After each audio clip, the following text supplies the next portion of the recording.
অনৈতিক কাজের জন্যে অস্ট্রেলিয়া থেকে আজাহারিকে গ্রেপ্তার করা হয়েছে। কোন আজাহারি? মিজানুর রহমান আজাহারিকে গ্রেপ্তার করা হয়েছে অস্ট্রেলিয়াতে। কেন গ্রেপ্তার করা হয়েছে? সেখানকার একটা বিখ্যাত মসজিদে সে অনৈতিক কাজ, মানে সমকামিতা বা শিশু বলাৎকারের মতো ব্যাপারটা আর কি করতে যায় সেখানকার সিসি ক্যামেরায় ধরা পড়ছে। হেডিংটা আসছে এইভাবে, আমি আপনাদেরকে দেখাইতেছি। হেডিংটা এইভাবে আসছে যে ওই দেশে তো সমকামিতা অবৈধ না, কিন্তু একজন শিশুকে আপনি যদি জোর করে কাউকে কিছু করতে যান সেটা মারাত্মক অপরাধ, নারী হোক আর পুরুষ হোক। সে দেশে অস্ট্রেলিয়ায় সমকামিতাও বৈধ, কিন্তু উভয়ের সম্মতি থাকতে হবে, জোর করে কিছু করা যাবে না, এমনকি নিজের স্ত্রীকেও জোর করে কিছু করা যাবে না। সে দেশের আইনগুলো হলো এরকম। মিজানুর রহমান আজহারি অস্ট্রেলিয়াতে গ্রেপ্তার হয়েছে শিশু বলাৎকার করতে যেয়ে, তাও আবার মসজিদে। এখন বলবেন যে আপনি মিথ্যা কথা বলেন। এখন এইটা মিথ্যাও হতে পারে, সত্যও হইতে পারে, কিন্তু আমি যে সমস্ত নিউজে পাইলাম সেই নিউজের লিঙ্কগুলো আমি ভিডিওতে আপনাদেরকে দিয়ে দিতেছি এবং কিছু দেখাইতেছি। এখানে অনেকে ভিডিও করছে এটা নিয়ে।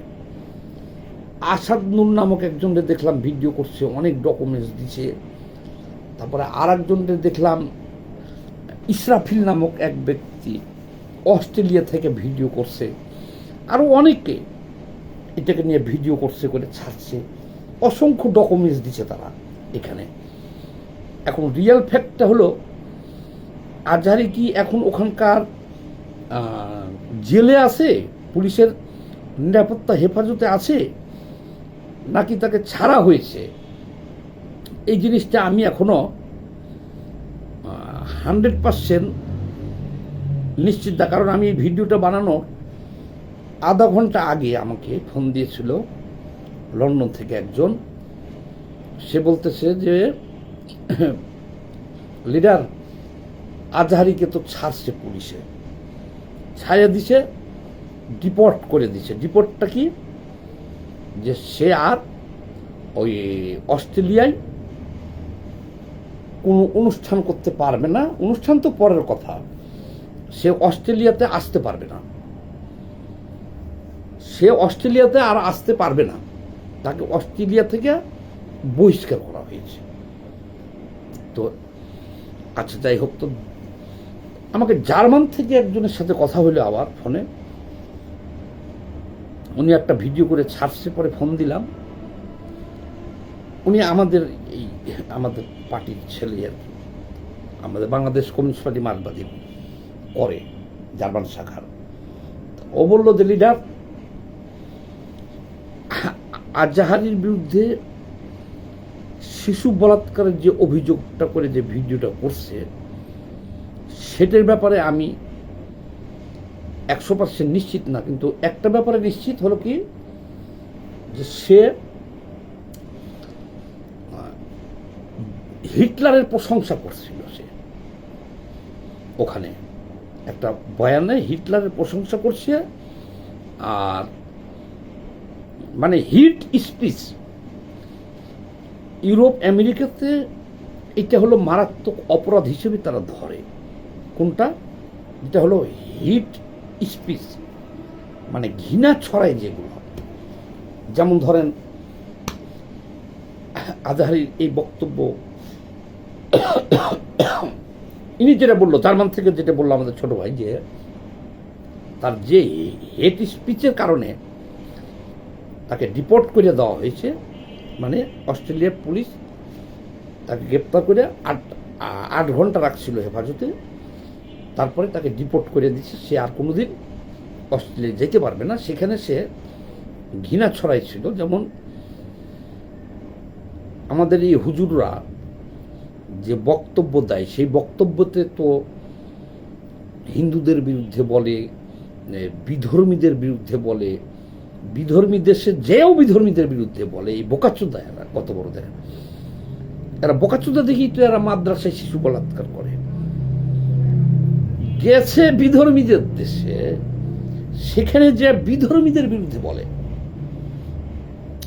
সেখানে যে সে বয়ান দিছে যে সমুদ্রের নিচে যদি দুইটা মাছে মারামারি করে তাহলে বুঝবেন যে এটা ইহুদিদের ষড়যন্ত্র।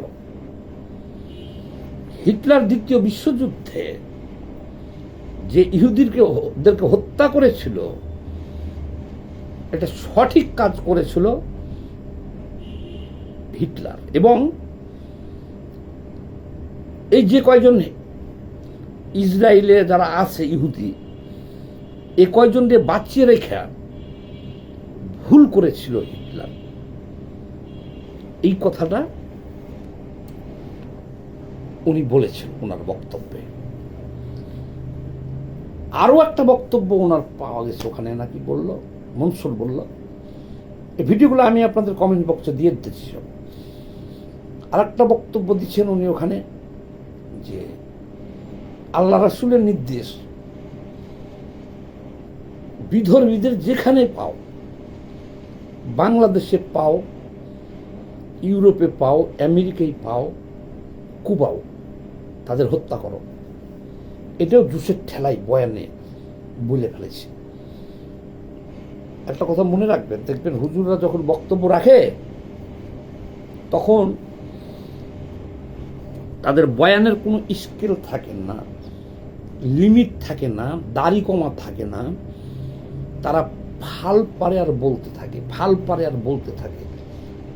কি বলতো সেটা তো নিজেই জানে না। এই আজহারিকে তো বাংলাদেশ থেকেও দৌড়ানো হয়েছে। কেন দৌড়ানো হয়েছে? সে আল্লাহর রাসূলকে বলে সিক্স প্যাক। এদেশের সব মাওলানারা খেপে গেছিল তার বিরুদ্ধে। আল্লাহ রাসূলের যে ওয়াইফ, তাকে বলে কি যে আল্লাহ রাসূল বিয়ে করেছিল 25 বছরে 40 বছরের এক বিধবা নারীকে, তাও আগে তালাক খাইছে। এই ধরনের অসংখ্য বয়ান দেওয়ার কারণে বাংলাদেশের সব আলেম খেপে যেত, ওকে বাংলাদেশ থেকে দৌড়াইছে। দেখছেন না? তো এইরকম বেফাস কথা বলার কারণে আজহারিকে দেখেন মালয়েশিয়া থেকে, তাকে মালয়েশিয়া একটা মুসলমান রাষ্ট্র, এই মালয়েশিয়া থেকে তারে ডিপোর্ট করছে। এখন কিন্তু মালয়েশিয়া যাইতে পারতেছে না আজহারি। এর আগে আপনারা জানেন ব্রিটেন থেকে, আমার একটা কথা যদি মিথ্যা প্রমাণ করতে পারেন জীবনে আর অনলাইনে আসবো না, ব্রিটেন থেকে আজহারিকে ডিপোর্ট করছে, সে ব্রিটেন যাইতে পারে না। ব্রিটেনে এরকম বক্তব্য দেওয়ার কারণে আপনারা জানেন যে অসংখ্য লোক টিকিট কাটছিল তার বয়ান শুনতে, কিন্তু সে সমস্ত প্রোগ্রাম থুইয়াই ব্রিটেন থেকে তার পালাইয়া চলে আসতে হয়েছিল, আর যেতে পারে নাই। সেই টিকিটের টাকা সবাই এখনো পাবে। আমেরিকা থেকে তাকে ডিপোর্ট করা হয়েছে, এটাও সবাই জানেন। মোনা নামে একটা সংগঠন আমেরিকার, নিউ ইয়র্কের, তারা এরকম ইসলামিক অনুষ্ঠান করে হুজুরদেরকে নিয়ে। তারা অ্যারেঞ্জ করছিল আজহারিকে নিয়ে একটা অনুষ্ঠান, সেখান থেকেও সে ডিপোর্ট হয়েছে। তাহলে এই আজহারির সতর্ক হওয়ার দরকার ছিল না? যে বাংলাদেশ তো নিজ জন্মভূমি বেটা, এখানেও তুই বিতর্কিত হয়ে গেছিস এগুলো বোঝা। সে বলে আজহারি বিশ্ববিদ্যালয়ে লেখা করেছে, জ্ঞান বুদ্ধি অনেক। তাহলে ব্রিটেনে ডিপোর্ট খাইছে, আর যাইতে পারবে না কোনো দিন, আমেরিকা যাইতে পারবে না কোনো দিন, মালয়েশিয়া যাইতে পারবে না কোনো দিন। পরিশেষে এখন অস্ট্রেলিয়া থেকে হয় গ্রেপ্তার আছে, আর না হলে যদি ছাইয়া থাকে তাহলে ডিপোর্ট হয়ে গেছে। কি বলি আমি, যে যারা ধর্মান্ধ, উন্মাদ, জঙ্গি, এরা আজহারি বিশ্ববিদ্যালয়ে লেখাপড়া করলে কি হবে? আর বাংলাদেশের বিশ্ববিদ্যালয়ে লেখাপড়া করলে কি হবে? এইসব জঙ্গিদের তো কোনো এদের কোনো শিক্ষা দীক্ষার কোনো মূল নেই। এরা এক চরম মিথ্যাবাদী।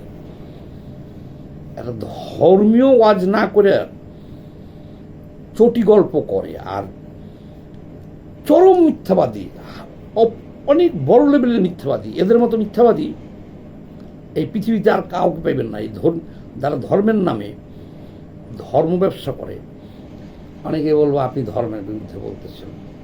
যারা এটা বলবো তারা হলো বোকাচোদা। আমি কি ধর্মের বিরুদ্ধে বলতেছি? আপনি ধর্মের নামে এই আজহারি কেন বাংলাদেশে বিতর্কিত হলে বলেন? আমি যে ধর্মের বিরুদ্ধে বলতেছি তো আজহারি কেন? আরো তো অনেক হুজুর ওয়াজ করতেছে, তাদেরকে তো বলি না। তাদেরকে তো বাংলাদেশের মানুষ দৌড়ায় না। ওরা দৌড়াইলো কেন? এদের মাথায় কিছু নাই। এরা শিশু বলাৎকার করবেই। এই যে আজহারি অস্ট্রেলিয়ায় এই শিশু বলাৎকার করছে তো মসজিদের ভিতরে, আর এই কথাগুলো তারা বলবে। আপনি আছেন ইউরোপে, আপনি আছেন বিধর্মী দেশে, আপনি গেছেন বিধর্মী দেশে, সেখানে যে আপনি বিধর্মী দেশের বিরুদ্ধে বলতেছেন। হ্যাঁ, একটা ব্যাপার আছে এখানে।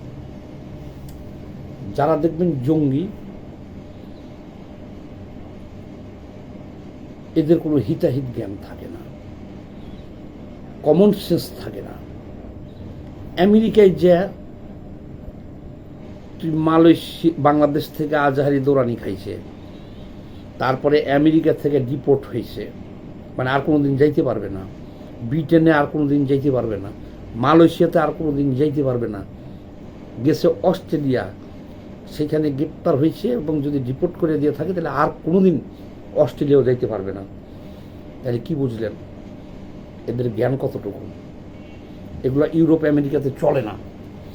আমি আরেকটা কথা বলি, দেখেন, আমরা বাংলাদেশের মানুষ এগুলোকে সহ্য করি। ধর্ম এক জিনিস, আর মাদ্রাসায় বসে শিশু বলাৎকার করা আর এক জিনিস। আর ওই সমস্ত ওয়াজ, পুরাণকালের ওয়াজ এখন আর চলে না। এগুলো তো সহি হাদিস না যে বিধর্মীদের যেখানে পাও সেখানে হত্যা করো। আরে বেটা, তখন তো বলছে আল্লাহ রাসূল,